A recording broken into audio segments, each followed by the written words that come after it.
Kann man mit der Atmung irgendwas gegen schlechte Nächte tun? Oh, ich schlaf so schlecht. Hier, hör mal, ich lese dir mal was vor, habe ich eben bekommen.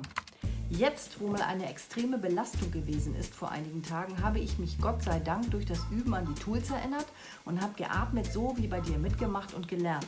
Und dann bin ich auch gut durch eine Nacht gekommen, die ich wahrscheinlich sonst voller Aufregung auf dem Sofa gesessen hätte. Je besser deine Atmung wird, desto besser schläfst du. Wenn du mehr wissen willst, komm in den Kurs.